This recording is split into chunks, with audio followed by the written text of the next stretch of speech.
三菱 UFJ リサーチ&コンサルティングの山形と申します。今日はライブ講演にご参加くださりありがとうございます。この講演は同時通訳が入りますので、画面下に出ています地球儀のマークからお聞きになりたい言語をお選びください。クチェールさんは英語をお選びください。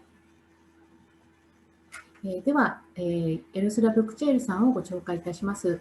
クチェールさんは2020年春からつい先月まで保健省の副大臣を務められました。IT 分野をご専門とされていて、情報セキュリティ関連の修士号をお持ちですので、保健省ではクチェールさん自らが e-Health を引っ張ってこられ、多くの成果を上げられました。また2017年に青年の船でウクライナ初の代表団を率いて日本にいらっしゃって、その後何度も訪日されている知日派です。それではクチェールさんよろしくお願いいたします。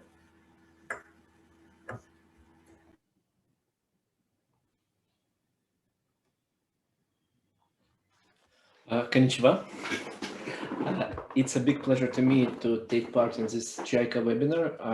Really thank you for inviting me. It's a lot of work had been done before because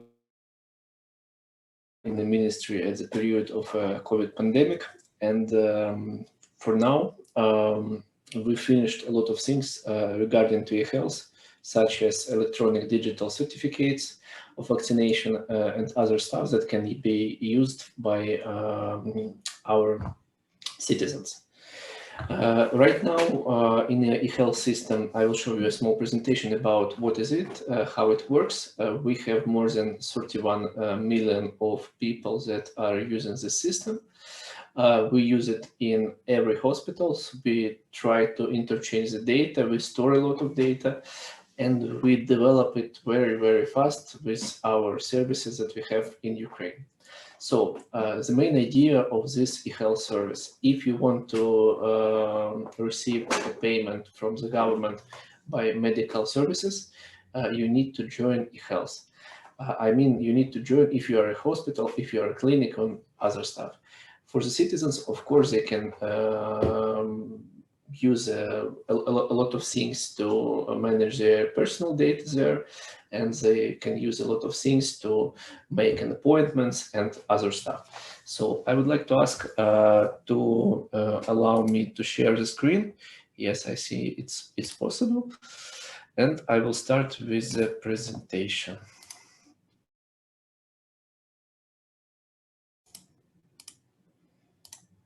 So, do you see my screen, please? Is it okay? I think yes. Okay. Thank you so much. So what's the idea? So we try to store as more data as possible in our system to make an interchange and to allow doctors to access to the medical information of the patients. I've been on previous JICA webinars, and for me it was very interesting to know how the same system is developed in Japan. And I know that in Japan, it's a no possibility to, for example, to send the data from one hospitals to other if they are in different prefectures. So in Ukraine, it's possible, and we started our development with this idea that we need to have an amount of central databases, and the system is built by the government and private partnership. What I mean? For example, if you, as a government, we develop a database and we develop things that we need to store there. As from the public services and by the business,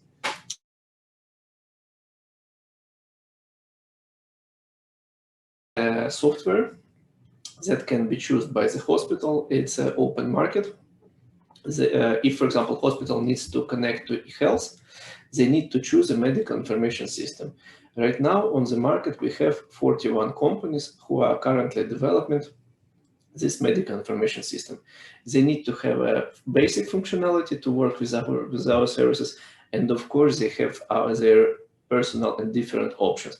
For example, some of them has special modules, for example, for accounting of the hospital. Some of them have a special things for HR, for working with personnel in the hospitals with doctors. Some of them are working, for example, in the cloud. Some of them need to be installed on the operation system. So hospitals by their own can choose which medical information system use at their network or in their clinic, in the hospital, other things. So in different regions of Ukraine, it can be like different medical information systems, but the information about the medical data stored in one place. It's very, very important. Of course, as I mentioned before, we have 31 million of users in the system right now. What's the structure?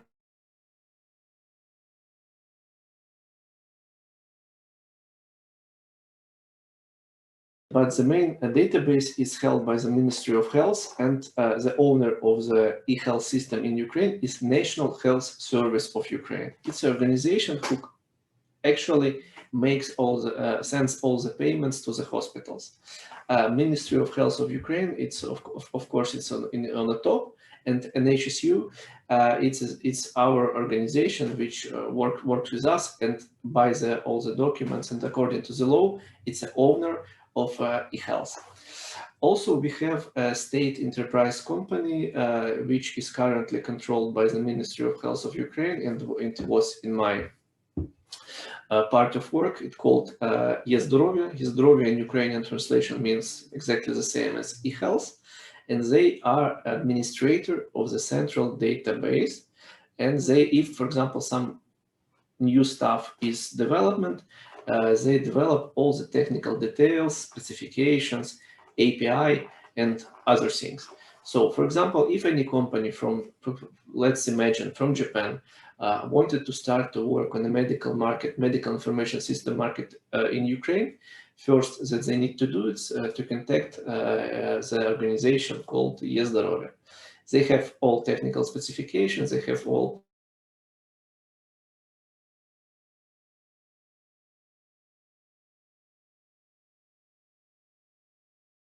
with all technical information that can be used by developers. We know, for example, if someone wants to start working on this market, they need right now to develop 6 to 8 months with all of this documentation that we have to start their own product.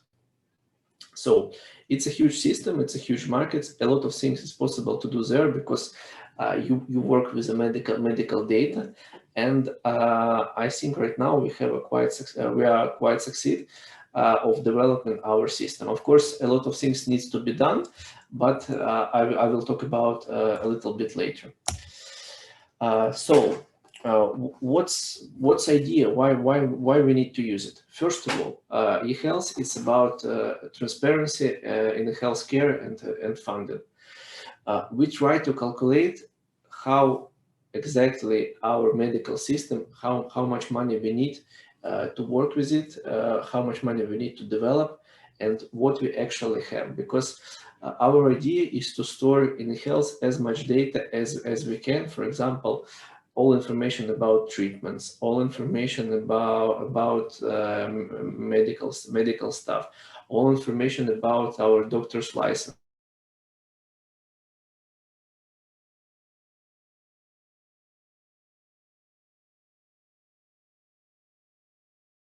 The same as money, it can of course depersonalizate information. It can be used in many ways, and it's a serious market, and it's very important to know, for example, by the factories who produce medical for example, pills and other stuff. For them, it's exactly very important to know which pills are working, which not, care plans and other stuff. And of course, we are interested to provide the patients with their medical data that they can store it, they can go to another hospital and share the data. For now, it's no possibility, for example, to share their pictures, for example, of their heart scanner and X-ray and other stuff.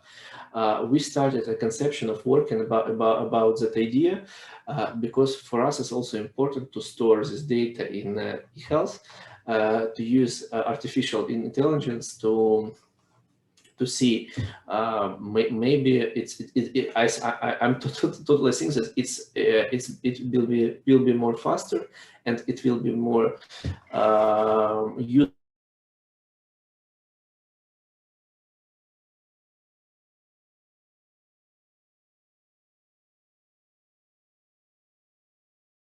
I saw how it works in Germany, so it's not so hard to connect these services with our eHealth system.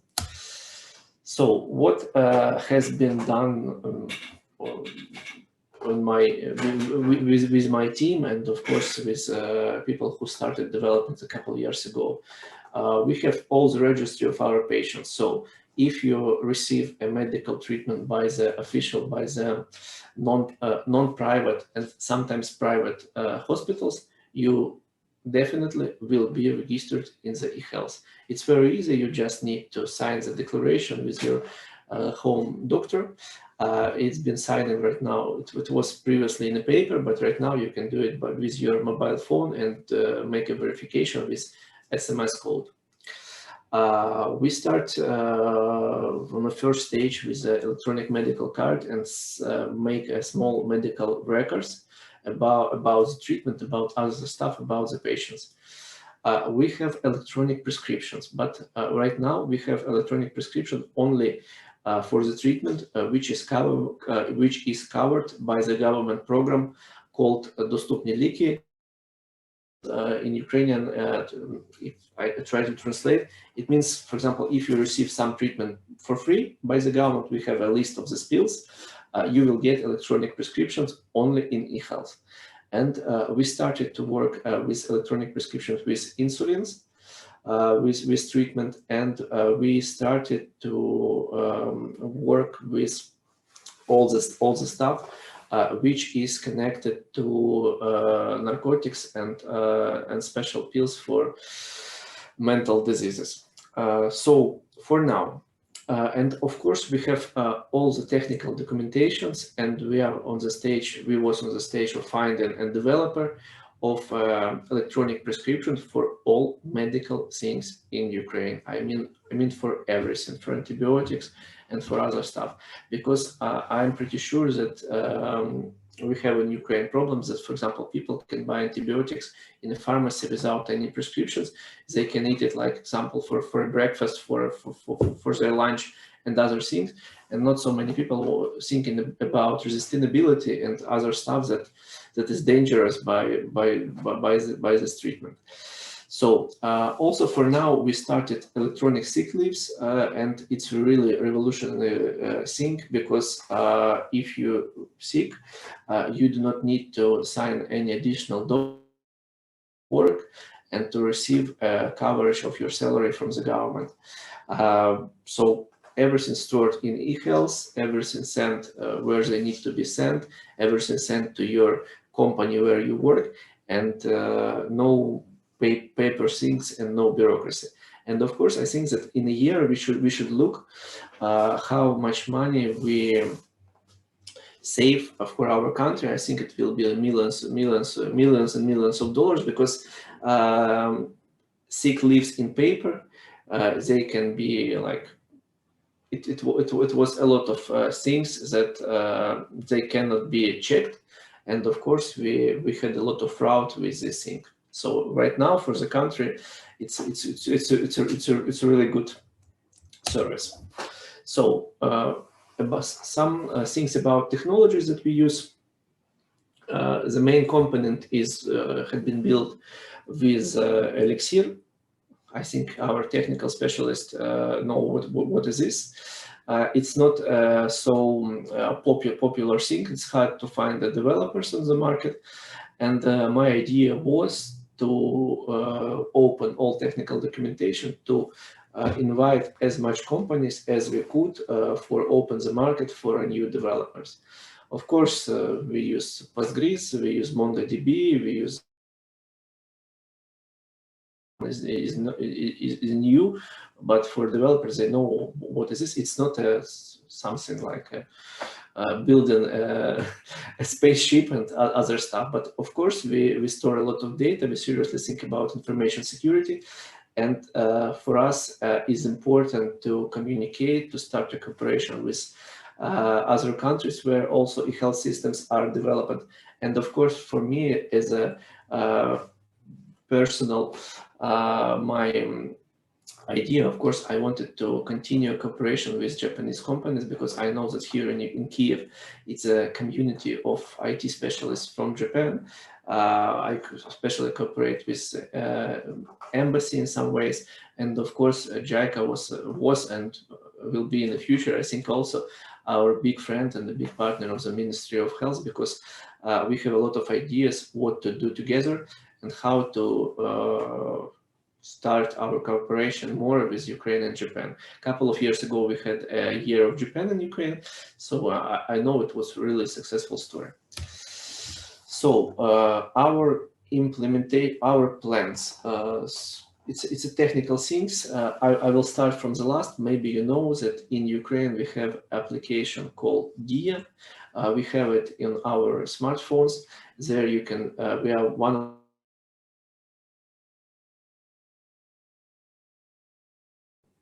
digital documents. For example, if I fly away if I come back by plane to Ukraine, I can show at the border my digital passport and application, and they say to me, welcome back home. In Ukraine also we have these documents in digital. You can show your driver's license or your documentation by your car to the police on your smartphone. It's not a big idea to use it, so we use it, and it's very useful for our citizens. And in this application, it's a lot of things is possible to be done, because you have your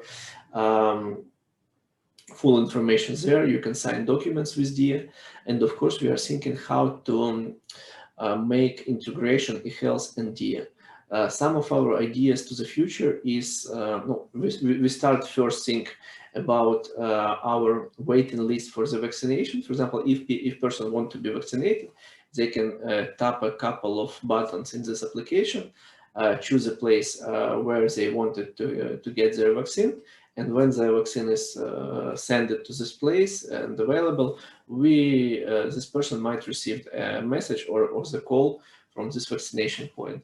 So it was a quite success story, but of course right now we have more vaccine, and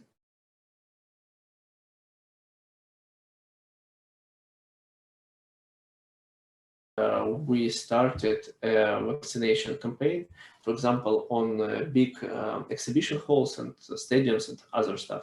Of course, not so many people wanted to be vaccinated, and I'm really cannot understood why. And I know that my colleagues from the ministry continue working on this vaccination campaign, and of course, vaccination is important. So for us, we also seriously thinking about our digital security, about depersonalization of the data. We have regular vulnerability test, and we test a medical information system. We know that sometimes we have a problem with the information security on the side of the medical information system, but until now we do not have any problems with information security on the central database of e-health. So this is like about some things that also need to be done. We're working on the register of the medical workers, because for us it's important also to calculate how much medical workers we have, and what we do if we have some problems with the workers, with their licenses, with their study, with their qualification. For us, it's important to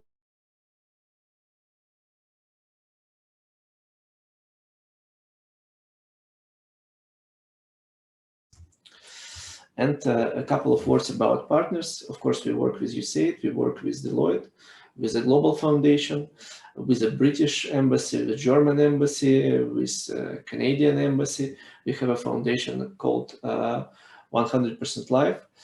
And we work with all of them, and I hope in some nearest future we can add a Japanese logo on this slide. So I was happy to share some experience, some information about our work, and I'm really happy to answer for all of your questions. Thank you so much. Arigato.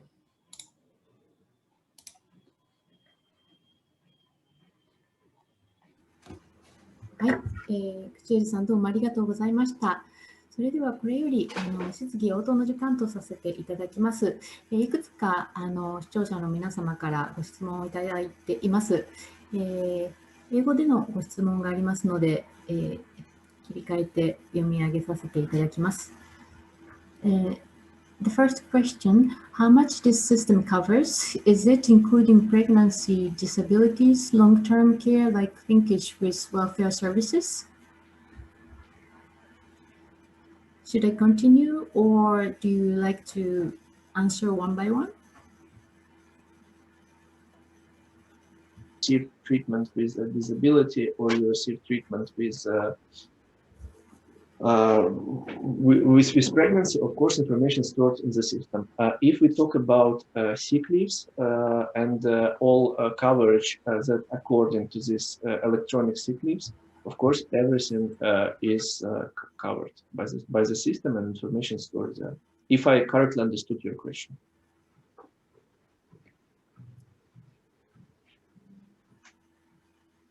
はい、ありがとうございます。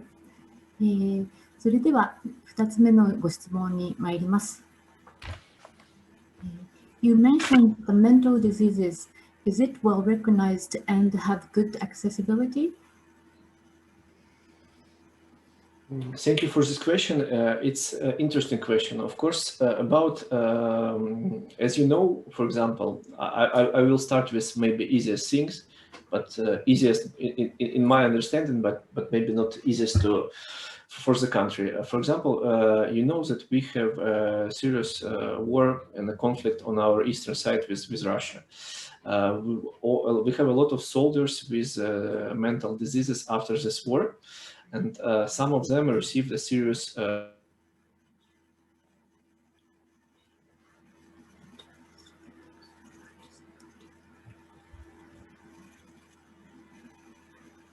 and we need to exactly to calculate and to make an electronic prescription for these things and for other medical and chemical stuff, which is development and created in Ukraine. We use it. For example, we have a serious factories that right now are allowed to use things from chemical things from medical cannabis in their treatment, in their pills. So we talk seriously about medical diseases. We have a working group in the ministry who is currently working on those things.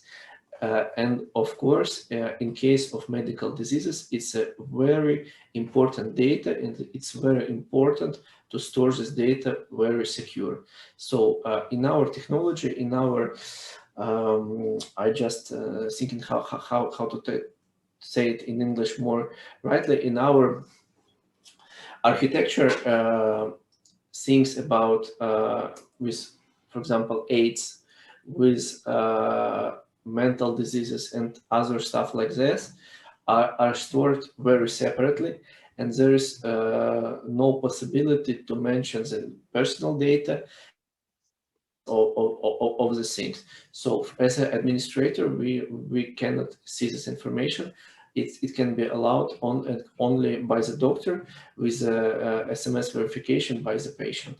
So it's an important thing for us. And of course, electronic prescriptions is one of the things that need to be done to control our treatments for the patients. Thank you very much. Next question. Could you make clarification in Ukraine? Once automatical electronic diagnosis showed to patients, and if employers received, employees could gain sick leave. In Japan, sick leave isn't gained as rights with payments, and some employees tend to patient until the sickness becomes serious.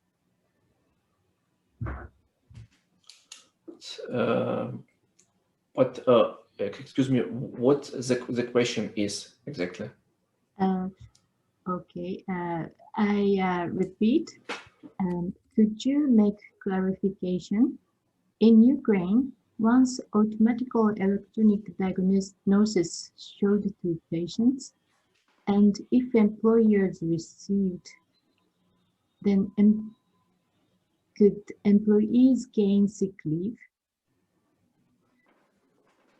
Okay, I understood. Thank you.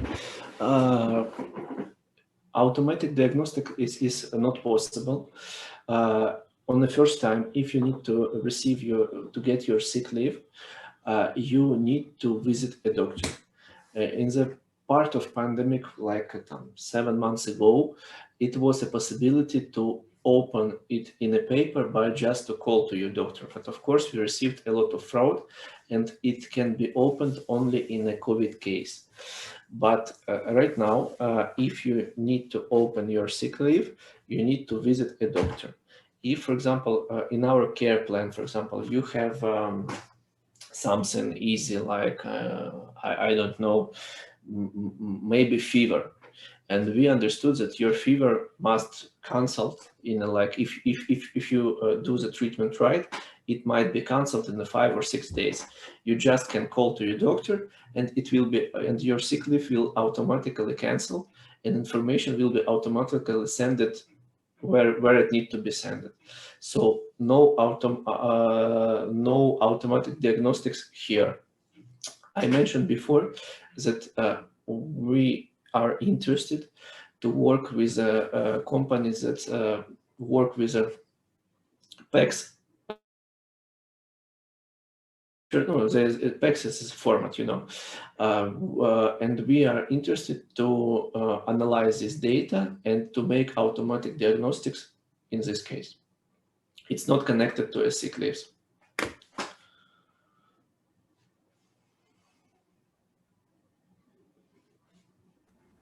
はい、ありがとうございます。では、あと3つほど質問がございます。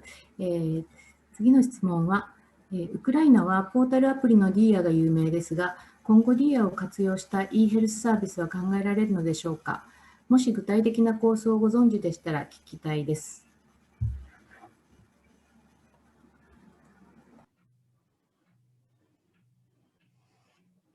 Thank you for the question. It's really DIA, of course, different infrastructure. It's applications that are working right now with a lot of state registers, and DIA do not store any data on their side. So our current plan with DIA is next. We want to store in a DIA and share information about the patient's personal doctor, and we wanted to get a possibility to sign a declaration in DIA. So if you do not have your doctor, DIA will ask you for where you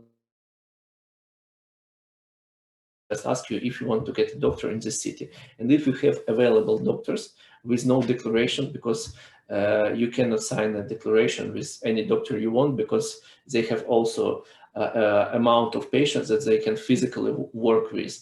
So DIA will, we have a technical specification on the site to make a signing of the declaration. And of course, if you want to change your personal doctor, you can do it also in a DIA. Right now, you just need to re-sign a declaration with another. It's not a huge problem, but it's possible. With DIA, we have only one integration right now, and we close it because I mentioned about the vaccination. We had a waiting list for your vaccine in DIA. Right now, we do not any concrete plans about future integration. So signing declaration is DIA. It will be our next step. And maybe if everything will be good, because I'm also as my career in the ministry, it's officially ended, but it's not ended in this project. We think about sharing some medical data in a very easy way in DIA, including your basic medical parameters and other things. We discuss it. So I hope I answered your question. I think you did very well. And now the fifth question. How do you see the user friendliness to medical staff and the patients, especially young ones and elderlies and those who have disabilities? Oh, it's also a good question, because first of all, we started with internet, because we received a lot of claims that e-health system it's not working, it's worked very slow, it's had a lot of problems. Of course, it's developing system, and sometimes maybe any technical issues they can be. Right now, in all hospitals that are working with e-health, they have normal and strong internet connections. We also have some hospitals in the western part of Ukraine, on the mountains. Of course, the connection with internet it's not so good as, for example, in Kiev, but I'm not sure that it's a serious problem for them. With the medical staff, of course, here is the idea of the system, and I see right now that with the vaccination campaign that it was successful, and it was a good idea to do as we've been done before. I mentioned private.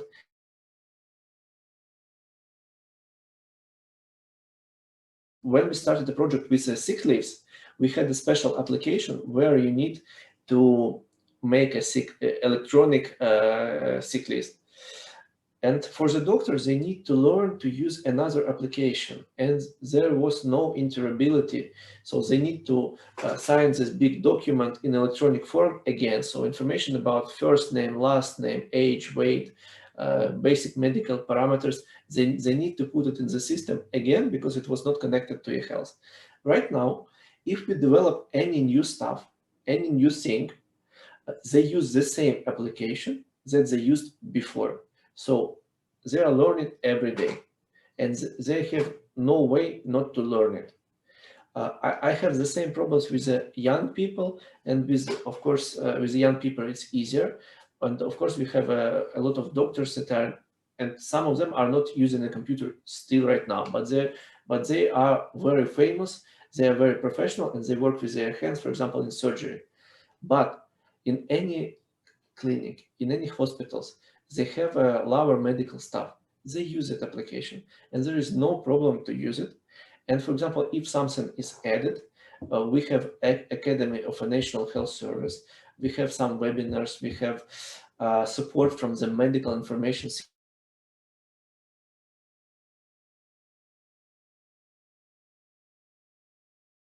as longer as possible, because they received a payment from the hospital. And if something wrong with this application, for example, interface, it works some slowly, it has some bugs and crashes sometimes, the hospitals can change it to another, and the data will be in another. It's not problem right now. So the medical information system, it need to be honest from my side, they are very they try to be very polite and to get the best service for the hospitals and for the doctors to stay as long as possible. So I think the private and government partnership in this case working, I think, successful.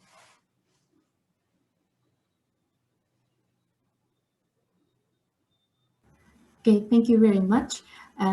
You have the last question. What is your data backup system and the correction system when something went wrong?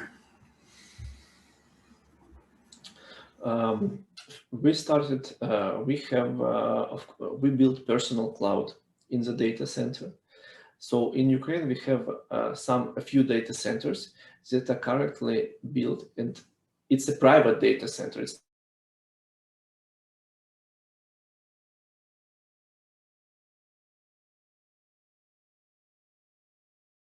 So we rent a space there, and we create a private cloud for our needs.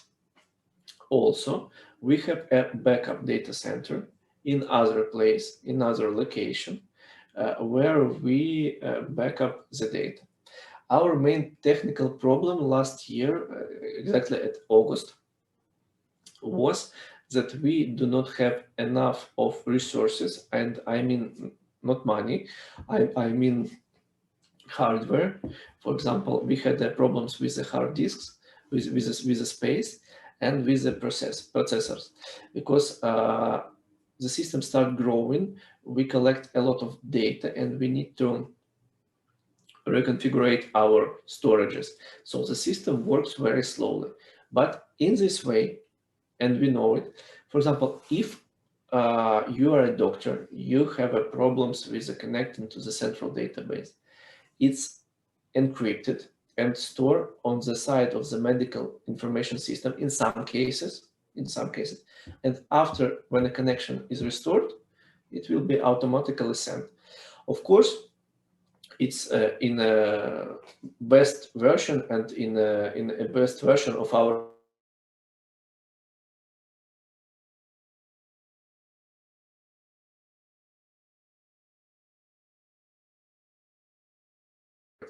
about our cybersecurity. We have projects with Deloitte, we have projects with USAID, we have projects with the Ministry of Digital Transformation to make a penetration test.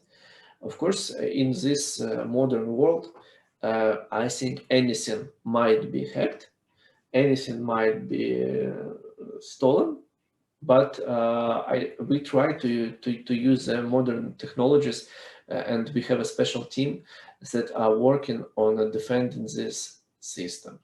And of course, if some things go wrong, for example, from the part of medical information system, we can cancel their access, and we send them letters automatically. So it's not like in some government structures where you do not have people who are understanding how it works and what to do in that or other situation. As I mentioned before, our state enterprise company called eHealth, they have in their staff seriously with high salaries specialists of information security also. But of course, we are open for any cooperation, and we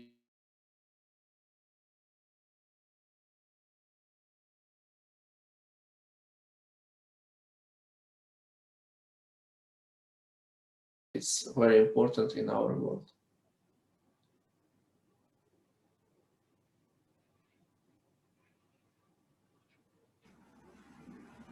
はい、ありがとうございます。すみません、もう一つ最後の質問がございます。読み上げます。Yes, please. ジェイルさんの、スライドの、Further Implementation Plans のページにて、今後のウクライナに You asked me about e-Health 発展の方向性が示されています。これらの中で日本企業がどういった分野で活躍できると思いますか？日本企業に期待するポイントを教えてください。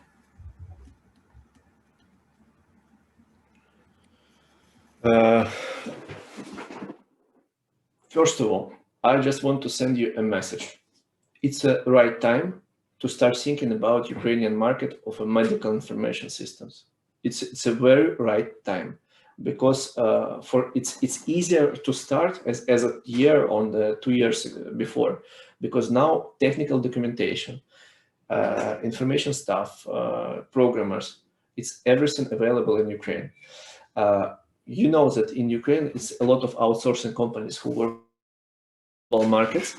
And for us, of course, we are thinking, I know that market needs companies with a strong analytics. We have data to analyze, and we can share it to you. Of course, depersonalize it.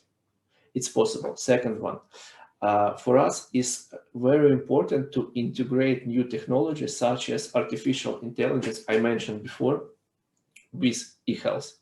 We can store information there. We have right now opportunities and technical things to make a better integration with any other systems that are also allowed, that also are being used in the medical services. So right now we can help you with the right contacts here in Ukraine. right now we can help you with the testing field. For example, we have a lot of hospitals that can be happy to test any software, any things that are used, for example, in Japan. And of course, we can share our technical experience of development of the system. Maybe some things that we have developed and our vision, our technology, and our architecture can be useful. For example, in Japan, for example, for medical information systems that can the country, and maybe they wanted to be developed across the all Japan and be more popular, because we are seriously thinking about interface. We're seriously thinking about how it looks, how it's been used, how it works fast or slow. DIA is a perfect application. DIA is really interesting thing. And DIA is the right, like, shining star, maybe in Europe with the things that we have there right now. Of course, it's hard work. A lot of things needs to be done. A lot of problems we have, such as we have problems right now with as a part of European continent, we are working with European Union about entrance to the European Union. For Ukrainian citizens, we do not need any visas or other stuff to join to visit European Union countries. But right now, in the European Union, they have the thing called green passport. So if you have been vaccinated, please show this information on the border or show the new PCR test and other stuff. And across the Europe, the system is working. And for us, we developed this vaccination certificate in DIA. We develop, so when you get your vaccine shot, information is stored in eHealth. And after that, you can get your QR code in DIA. Looks very easier, like QR code, vaccination, eHealth, but in normal world, you need to do the serious bureaucracy things. You need to do serious development to start it working. And of course, we had a lot of problems because people cannot get their certificates because it was a lot of mistakes in the system. They put the wrong number of vaccines. They put the wrong name of vaccine. They put it not in like in English. They put it in Ukrainian or with a lot of mistakes. Now it's solved. And I hope at the end of the summer, maybe at the start of September, government will sign an agreement with European Union. So our citizens, vaccinated citizens, can travel to European Union without any additional document, just show the DA on the border. So I think it will be really cool stuff.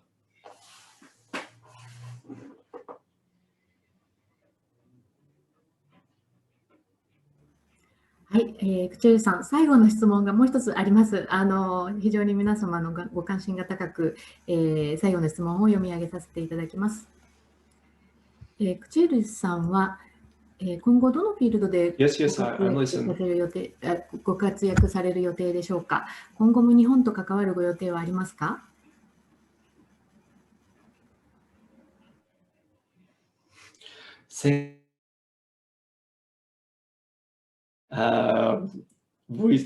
Maybe twice a month we have a serious call with all the friends, and I want to, of course, I will continue working for the government. I will continue to develop some business things that are connected to e-health and medicine and other IT stuff. And for my opinion, I will be happy if I could help to Japanese companies with my expertise and with my colleagues to answer some questions. If someone wanted to visit this country, someone wanted to know more about how to make a business here and to establish a connection. So I know how it works in real life, and I'm open for any additional cooperation. And I hope after this pandemic, I want to visit Japan next year because I want to meet my friends. Exactly. They're waiting for me.